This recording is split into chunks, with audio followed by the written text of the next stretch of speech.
Je suis très impressionnée. Alors, bien le bonjour à chacun et chacune d'entre vous en particulier. Il y a beaucoup de visages que je ne connais pas et je suis sûre que la plupart d'entre vous ne me connaissez pas non plus.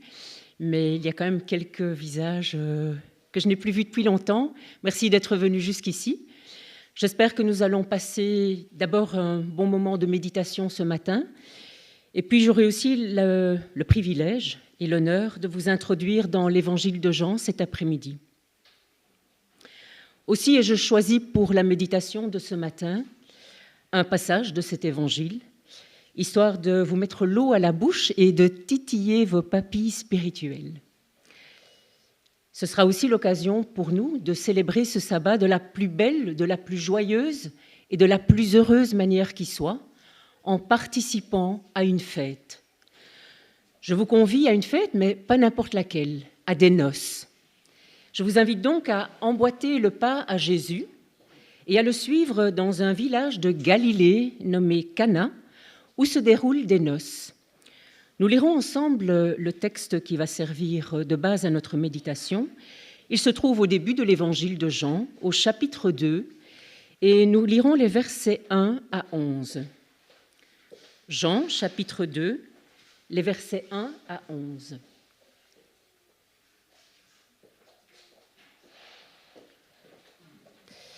Le troisième jour, il y eut des noces à Cana de Galilée. La mère de Jésus était là. Jésus aussi fut invité aux noces, ainsi que ses disciples. Comme le vin venait à manquer, la mère de Jésus lui dit : « Ils n'ont pas de vin. » Jésus lui répond : « Femme, qu'avons-nous de commun en cette affaire ? Mon heure n'est pas encore venue. » Sa mère dit au serviteur : « Faites tout ce qu'il vous dira. » Il y avait là 6 jarres de pierre destinées aux purifications des Juifs et contenant chacune 2 ou 3 mesures. Jésus leur dit : « Remplissez d'eau ces jarres. » Ils les remplirent à ras-bord. « Puisez maintenant, leur dit-il, et portez-en à l'organisateur du repas. » Ils lui emportèrent. Quand l'organisateur du repas eut goûté l'eau changée en vin, il ne savait pas d'où venait ce vin, tandis que les serviteurs qui avaient puisé l'eau le savaient. Il appelle le marié et il lui dit : « Tout homme sert d'abord le bon vin, puis, quand les gens sont ivres, le moins bon. Toi, tu as gardé le bon vin jusqu'à présent. » Tel fut le commencement des signes de Jésus, ce qu'il fit à Cana de Galilée. Il manifesta sa gloire et ses disciples mirent leur foi en lui. Cette histoire d'eau changée en vin est probablement le plus célèbre et le plus populaire des miracles de Jésus. Il est entré dans la mémoire collective et ce miracle amuse parfois et je pense qu'il fait souvent envie. Quel amateur de grands crus n'aimerait pas en connaître le secret ? D'un autre côté, j'ai déjà lu des réflexions aussi du genre ce gars qui change l'eau en vin, ça ne peut être qu'un chouette type et il mérite bien qu'on le suive. Un récit de miracle donc, mais un miracle un peu particulier, presque futile, anecdotique, superflu, et qui pourtant, nous allons le voir ensemble, nous réserve bien des surprises. Cet épisode des noces de Cana est une exclusivité de l'évangile de Jean. Aucun autre évangéliste n'en parle. Un évangile qui a été écrit dans un but bien précis. On en reparlera tout à l'heure. Pas besoin de spéculer, ni de deviner, nous avons de la chance. L'auteur nous dit lui-même pourquoi il a écrit cet évangile. Dans la conclusion de l'évangile, au chapitre 20 et au verset 31, il nous est dit : « Ces choses ont été écrites pour que vous croyiez que Jésus est le Christ, le Fils de Dieu, et que par cette foi, vous ayez la vie en son nom. » Plus loin, l'ultime verset de l'épilogue et du livre ajoute, au chapitre 21 et au verset 25, « Jésus a fait encore beaucoup d'autres choses. Si on les écrivait en détail, Le monde même, j'imagine, ne pourrait contenir les livres qu'on écrirait. Parmi toute l'œuvre de Jésus, l'auteur a donc fait un choix sélectif. Ce qu'il a choisi de relater, et qui pour lui a valeur de signe, soutient sa démonstration. Ces choses ont été écrites pour que vous croyiez que Jésus est le Christ, le Fils de Dieu, et que par cette foi, vous ayez la vie en son nom. Alors cet après-midi, nous aurons l'occasion d'évoquer toutes les particularités de l'évangile de Jean, mais voici déjà une singularité majeure. Jean se démarque par sa manière de raconter, de présenter et de concevoir les miracles de Jésus. Il privilégie et il utilise le terme sémion, en grec, signe, un terme qui revient 17 fois tout au long de son évangile. Alors, à 16 reprises dans les 12 premiers chapitres, qui sont souvent aussi appelés le livre des signes, nous en reparlerons aussi, et puis une 17e fois dans cette conclusion. Le choix de ce terme, séméon, signe, n'est pas anodin. Pour l'évangéliste, en effet, ce que Jésus est venu révéler, eh bien, en fait, relève du symbole. Et donc, Jean va faire parcourir son évangile de signes, de symboles, pour nous faire comprendre ce que la venue et la vie de Jésus représentent pour nous. Et voilà donc que Jean nous rapporte ce fameux miracle des noces de Cana, et qu'il précise que c'est là le commencement des signes. Donc, pas seulement le premier d'une série, mais aussi un signe inaugural. En tant que première action publique de Jésus, ce miracle revêt donc une sorte de caractère programmatique. Il dévoile le sens de l'incarnation et de la venue de Jésus. Là où les 3 évangiles synoptiques parlent du début de la prédication du royaume de Dieu, Jean, lui, va présenter un signe qui veut dire la même chose.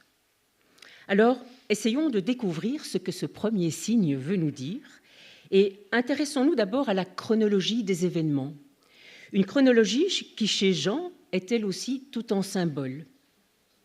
Le récit commence par cette indication, le 3e jour, ou dans certaines traductions, 3 jours après. Le 3e jour, oui, mais par rapport à quoi ? Alors, si nous considérons ce qui précède, nous découvrons que Jean a sa propre chronologie des événements du début de la vie de Jésus. À vrai dire, il faut partir du 3e jour des noces de Cana et remonter le cours des événements à reculons jusqu'au chapitre 1er et au verset 19, juste après le prologue. Nous trouvons au jour 1 selon Jean. Alors, je ne sais que ce n'est pas écrit noir sur blanc dans l'Évangile. Vous allez devoir me faire confiance, mais croyez-moi, vous allez comprendre tout à l'heure ce dont je parle. Donc, Jean 1, verset 19, juste après le prologue, ce verset commence comme suit. « Voici le témoignage de Jean ». Il est question ici de Jean-Baptiste, le baptiseur. Et dans les versets 19 à 28, il va être question de ce que Jean le Baptiste dit de lui-même. Il se présente comme le héros du Christ, celui qui ouvre la voie à Jésus. Au verset 29, il est question du lendemain. Nous sommes au jour 2. Et dans les versets qui suivent, au verset 29 à 34, il va être question de ce que Jean le Baptiste va dire à propos de Jésus cette fois. Et il va dire « Voici l'agneau de Dieu qui enlève le péché du monde. Moi, je baptise d'eau, mais lui, il baptise dans l'Esprit Saint. » Un peu plus loin, au verset 35, un nouveau lendemain apparaît. Nous passons donc au jour 3. Et dans les versets 35 à 42, il va être question des disciples de Jean le Baptiste qui vont venir à Jésus. André et son frère Simon, qui vont venir à Jésus avec cette question clé, « Maître, où demeures-tu » Et Jésus va leur répondre « Venez et vous verrez ». Au verset 43, encore un lendemain. ce qui nous introduit dans le jour 4. Et dans les versets 43 à 51, Jésus va trouver Philippe, qui à son tour va aller trouver son frère Nathanaël et le conduire à Jésus. Et c'est le dialogue entre Jésus et Nathanaël que Marie-Jo nous a lu en introduction. Et puis vient le 3e jour, qui conduit Jésus aux noces de Cana. Le signe inaugural de Jésus aux noces de Cana se déroule donc le 3e jour, qui est aussi un 7e jour. Car si on additionne tout cela, eh bien nous avons 4 jours plus 3 jours égale 7. Soit, pour Jean, une évocation de la première semaine de la vie terrestre et publique de Jésus.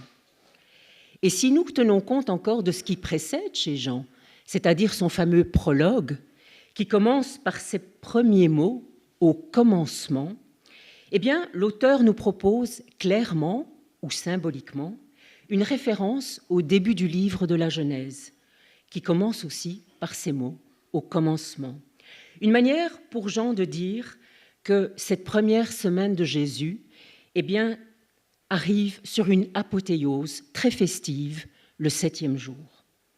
Une manière de dire aussi que Jésus est venu inaugurer une nouvelle création, un nouveau commencement. Et c'est d'ailleurs ce que Jésus va expliquer à Nicodème au chapitre 3 de l'Évangile, lorsqu'il va lui parler de cette nécessité de la nouvelle naissance, de la naissance d'en haut, de l'Esprit. Ce premier signe est certainement à lire à la lumière du prologue de Jean, qui nous éclaire sur le projet de Dieu pour l'humanité. Les noces de Cana célèbrent la création nouvelle et l'alliance nouvelle qui est initiée par la venue de Jésus parmi nous, un projet tout en fête et en joie. Mais ce 3e jour de Cana évoque aussi d'autres choses, évidemment.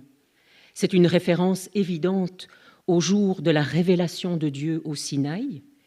Et nous lirons en Exode, au chapitre 19, les versets 10 à 11. Et dans ce passage, nous pouvons lire « Le Seigneur dit à Moïse ». Je répète la référence, Exode 19, les versets 10 et 11. « Le Seigneur dit à Moïse, va vers le peuple, consacre-le aujourd'hui et demain, qu'il soit prêt pour le 3e jour. Car le 3e jour, le Seigneur descendra sous les yeux de tout le peuple sur le mont Sinaï. Tout comme au Sinaï, quand Dieu s'est révélé, à Cana se déroule un événement majeur de la révélation divine, une manifestation de la gloire de Dieu. Mais ce 3e jour, c'est aussi et encore une référence à un autre 3e jour essentiel, celui de la résurrection de Jésus, du passage de la mort à la vie, de la victoire de la vie sur la mort. Ce 3e jour donc, à Cana, il y eut des noces. Et nous reviendrons sur la symbolique des noces tout à l'heure.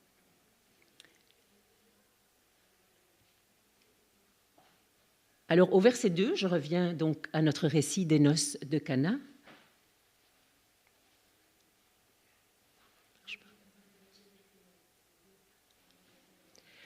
Au verset 2, nous lisons « Jésus aussi fut invité aux noces, ainsi que ses disciples ». Je suis désolée si le petit PowerPoint ne fonctionne pas simultanément, mais vous pourrez suivre facilement avec vos Bibles et le texte.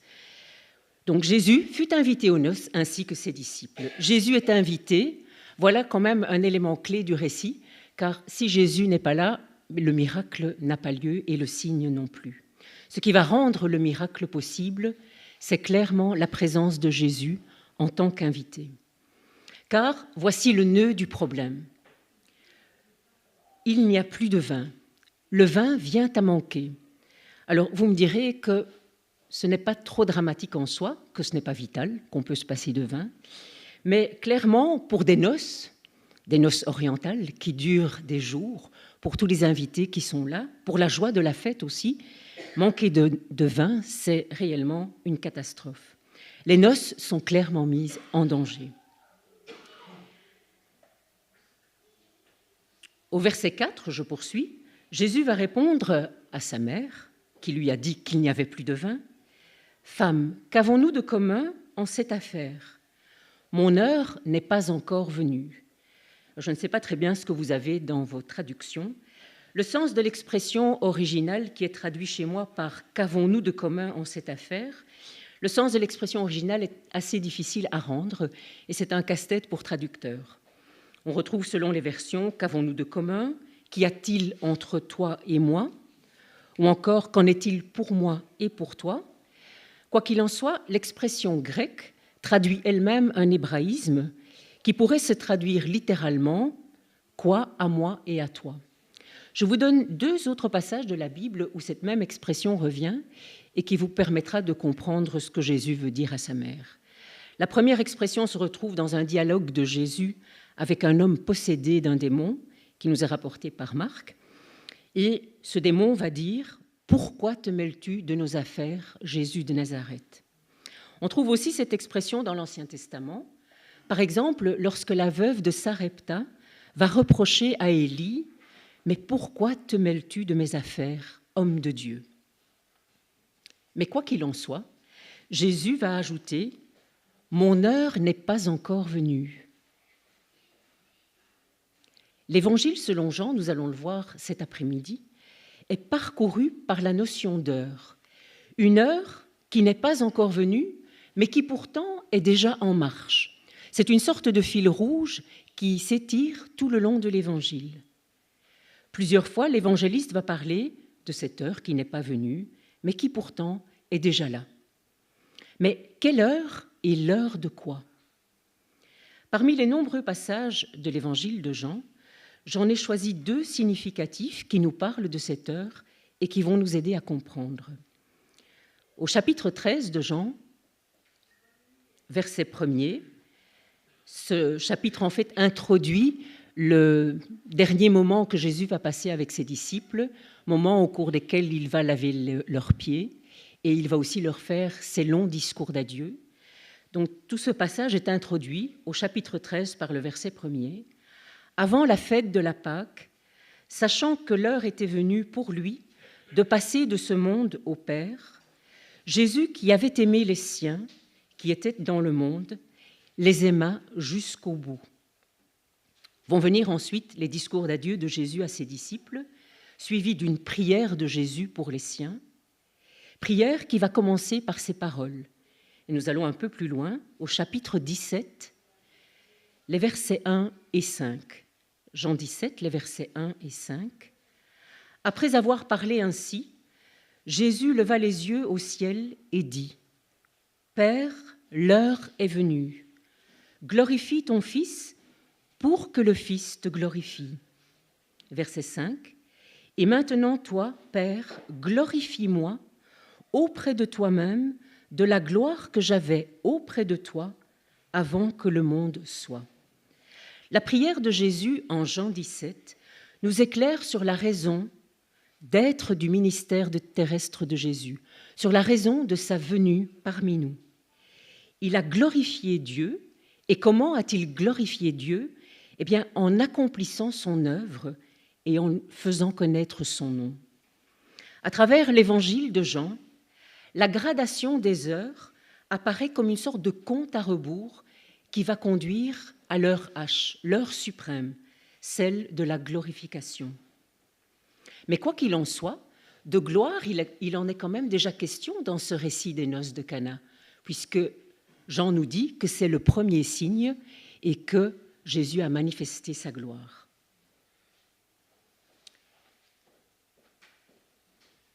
Revenons aux noces de Cana, si vous le voulez bien, avec le verset 6. Il y avait là 6 jarres de pierre destinées à la purification des Juifs et contenant chacune 2 ou 3 mesures. Alors, ça paraît un verset anodin, mais en réalité, chaque détail dans ce verset a son importance.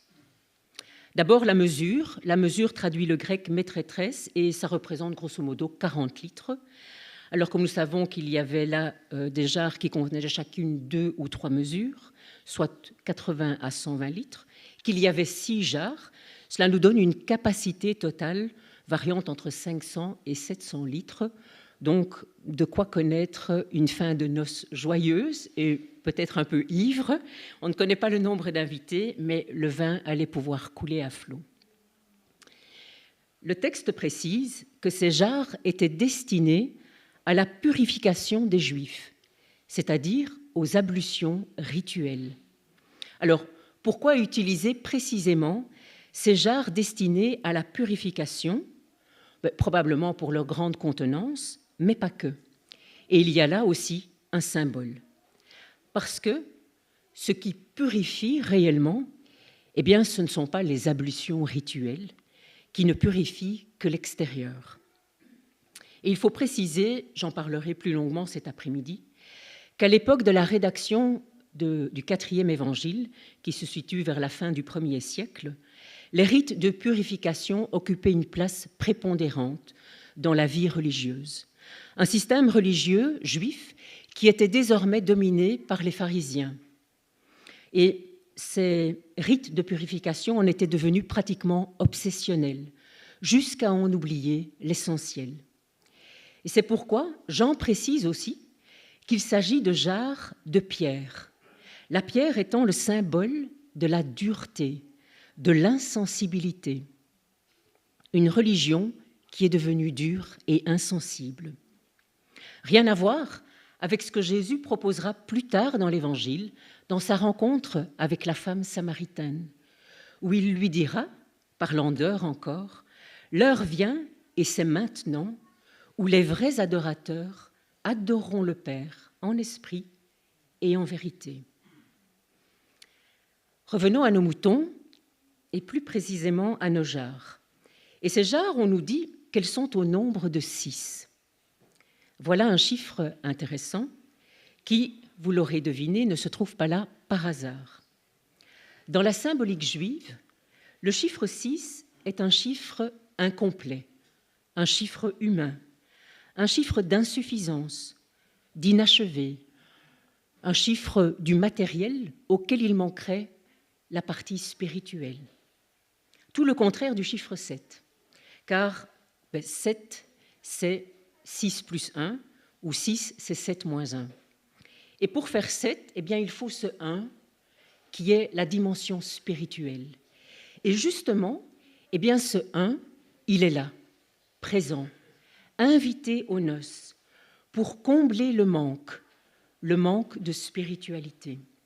Car en vérité, celui qui purifie réellement, celui qui nous fait rentrer dans la dimension divine, eh bien, c'est lui, Jésus, qui est l'invité de ces noces. Comment peut-il nous purifier ? Eh bien, à travers l'union d'amour que nous allons pouvoir vivre avec lui, la relation d'amour qui est symbolisée par ces noces. Par le miracle signe qui inaugure la vie publique de Jésus, Jésus vient sceller l'alliance nouvelle qu'il nous propose, une alliance d'amour, et il va sceller cette alliance avec le meilleur des vins. Continuons notre récit au versets 7 et 8. Jésus va dire aux serviteurs « Remplissez d'eau ces jarres. » Ils les remplirent à ras-bord. « Puisez maintenant, leur dit-il, et portez-en à l'organisateur du repas. » Et ils lui emportèrent. Alors c'est intéressant, car dans ces versets, nous avons d'une part les instructions de Jésus. Remplissez, puisez et portez. Autant de verbes d'action qui vont clairement impliquer les serviteurs dans le processus. Et puis d'autre part, eh bien, il y a l'obéissance des serviteurs à cette demande. C'est parce que Jésus est présent, parce qu'il va donner les instructions, mais surtout parce que les serviteurs vont faire tout ce qu'il leur dira, que le miracle va pouvoir se produire. Poursuivons encore au versets 9 et 10. Quand l'organisateur du repas eut goûté l'eau changée en vin, il ne savait pas d'où venait ce vin, tandis que les serviteurs qui avaient puisé l'eau le savaient. Il appelle le marié et lui dit « Tout homme sert d'abord le bon vin, puis, quand les gens sont ivres, le moins bon.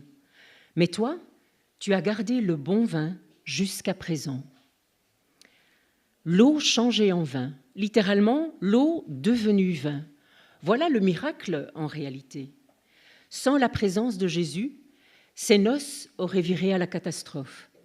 Mais grâce à sa présence, grâce à la surabondance de bon vin, la joie de la fête va être parfaite.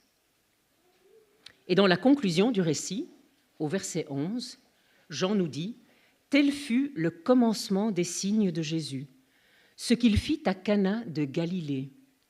Il manifesta sa gloire et ses disciples mirent leur foi en lui. » Résumons donc. Le troisième jour, par ce signe inaugural, Jésus manifesta sa gloire et ses disciples crurent, ils mirent leur foi en lui. Le troisième jour, c'est donc le jour où Jésus manifeste sa gloire. Mais comment comprendre cela? Que signifie cette gloire manifestée? En hébreu, vous le savez sûrement, gloire se dit kabod. Et kabod, c'est le poids, c'est peser lourd, c'est l'envergure, l'amplitude de quelqu'un. Dans le prologue, Jean nous dit « La parole est devenue chair. Elle a fait sa demeure parmi nous et nous avons vu sa gloire, une gloire de Fils unique issu du Père. Cette gloire était pleine de grâce et de vérité. » Et ailleurs, Jésus va déclarer « Celui qui m'a vu a vu le Père. » Dans l'univers de Jésus, la gloire, ce n'est pas une question de strass ou de paillettes. Jésus ne cherche pas à nous en jeter plein la vue, mais c'est la manifestation, la révélation de qui est réellement Dieu, le vrai visage de Dieu, ce qu'il souhaite pour nous, ce qu'il veut faire pour nous. La gloire évoque aussi la présence active de Dieu dans nos vies, une présence bienveillante et aimante pour nous apporter la vie, et pas n'importe quelle vie, la vie en plénitude, en abondance. L'eau devenue vin. Au cœur de ce récit des noces de Cana, il y a une histoire de transformation, l'eau devenue vin. Une transformation et la nécessité d'une transformation pour que la fête soit heureuse et complète. Mais cette transformation est mystérieuse. On ne sait pas comment elle s'est produite. Mais c'est cette transformation mystérieuse qui va manifester la gloire de Jésus et qui va conduire ses disciples à croire en lui. Une action mystérieuse, certes, mais avec des effets bien visibles dans nos vies, si du moins nous acceptons d'entrer dans l'alliance de Jésus et de célébrer nos noces avec lui. Comme nous le verrons cet après-midi, l'évangile de Jean est particulier en matière de miracles. D'abord, Jean ne parle pas de miracles, mais de signes. Et ensuite, il n'en raconte que très peu en réalité. Sur les 35 miracles que comportent les évangiles, Jean n'en raconte que 8. En réalité, 7 plus 1, car le dernier se trouve dans l'épilogue. Il a été ajouté ultérieurement. Et puis, les signes rapportés par Jean vont souvent être accompagnés d'une déclaration, d'une proclamation de Jésus, d'une parole qui va éclairer sur sa propre personne et sur sa mission. Les fameuses déclarations « En moi je suis », en grec « ego eimi ». Ainsi, par exemple, après avoir multiplié des pains et nourri des foules, Jésus va déclarer « Je suis le pain de vie ». Avec la guérison de l'aveugle de naissance, Jésus va déclarer « Je suis la lumière du monde ». Quand il aura ressuscité Lazare, il va proclamer « Je suis la résurrection et la vie ». Ici, à Cana, il fait la démonstration de ce qu'il va affirmer plus tard dans l'Évangile à ses disciples. « Je suis la vraie vigne ». Et je vous propose de lire ensemble le début de cette parabole de la vraie vigne. Elle se trouve dans les discours d'adieu de Jésus, et c'est une parabole qui est pour moi un texte magistral. Nous en reparlerons cet après-midi encore, mais j'aimerais juste lire avec vous les premiers versets. Il se trouve dans l'Évangile de Jean au chapitre 15, et nous lirons les premiers versets, les versets 1 à 5. Jean 15, les versets 1 à 5. Jésus s'adresse à ses disciples et il leur dit « C'est moi qui suis la vraie vigne, et c'est mon Père qui est le vigneron. Tout sarment qui, en moi, ne porte pas de fruit, il l'enlève. Tout sarment qui porte du fruit, il le purifie en le taillant, pour qu'il porte encore plus de fruits. Vous, vous êtes déjà purs, à cause de la parole que je vous ai dite. Demeurez en moi, comme moi en vous. Tout comme le sarment ne peut de lui-même porter du fruit, s'il ne demeure dans la vigne, vous non plus, si vous ne demeurez en moi. C'est moi qui suis la vigne. Vous, vous êtes les sarments. Celui qui demeure en moi, comme moi en lui, celui-là porte beaucoup de fruits. Une transformation mystérieuse avec des effets majeurs et bien visibles dans nos vies, si nous demeurons en Jésus et s'il demeure en nous. Revenons à Cana. Avouez que pour un premier miracle, on aurait peut-être pu s'attendre à autre chose. Un coup d'éclat de la part de Jésus, quelque chose de spectaculaire, de magistral, à la façon des magiciens, pour attirer l'attention vers lui, justement pour s'attirer la gloire et se faire applaudir. Or, c'est tout le contraire qui se passe ici. La plupart des gens, en réalité, ne se sont rendus compte de rien, sauf qu'il y avait du vin et qu'il y avait du bon vin jusqu'à la fin. D'après le récit, seuls savent ce qui s'est passé, la mère de Jésus, qui a constaté le manque de vin et qui s'est tournée vers son fils, les serviteurs qui ont obéi aux instructions de Jésus, et puis les disciples qui, d'après la conclusion des récits, vont être affermis dans leur foi par ce qu'ils ont vu. Même si de l'excellent vin a coulé à flot jusqu'à la fin, il semble donc que les disciples soient les véritables bénéficiaires du miracle, disons plutôt du signe. Et je pense que d'un point de vue spirituel, c'était réellement le cas. Un peu plus tôt, les disciples étaient venus à Jésus et ils ont voulu voir. Et Jésus les a invités. « Venez et vous verrez. » Alors ils lui emboîtent le pas et ils le suivent. Ils viennent pour voir. Mais que vont-ils voir à Cana?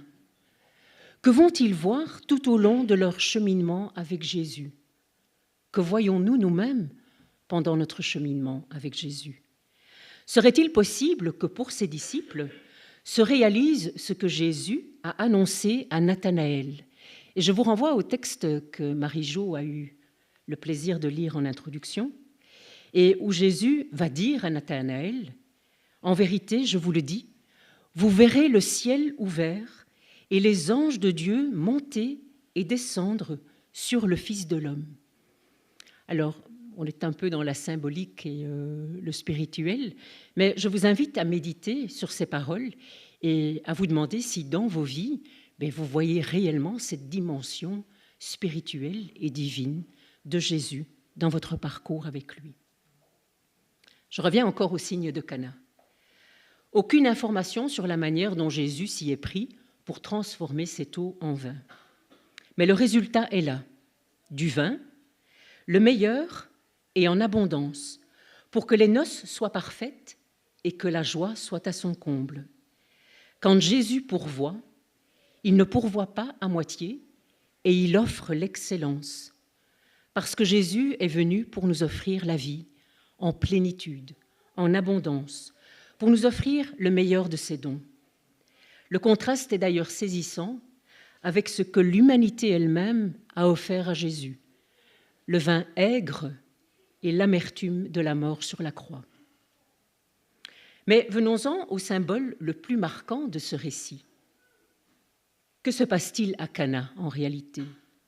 Eh bien, des noces qui célèbrent une union entre deux êtres qui ont choisi de s'unir et de partager ensemble une vie qui, ils l'espèrent, sera placée sous le signe de l'amour. Une fête de noces est donc une fête remplie de joie, d'amour, mais aussi d'espérance. La symbolique des noces est essentielle, et en tant que premier signe, c'est un signe fort.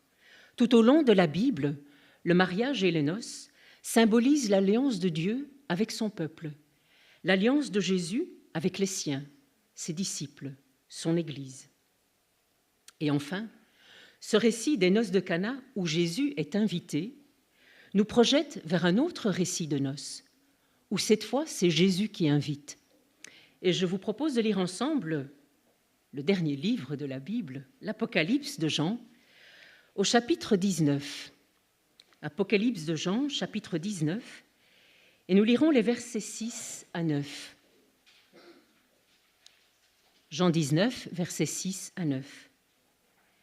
J'entendis comme la voix d'une grande foule, comme le bruit de grandes eaux et comme le bruit de forts tonnerres, qui disaient « Alléluia ! Car le Seigneur, notre Dieu, le Tout-Puissant, a instauré son règne. Réjouissons-nous, soyons transportés d'allégresse et donnons-lui gloire, car les noces de l'agneau sont venues et son épouse s'est préparée. Il lui a été donné d'être vêtu de fin lin, resplendissant et pur. Le fin lin, c'est la justice des saints.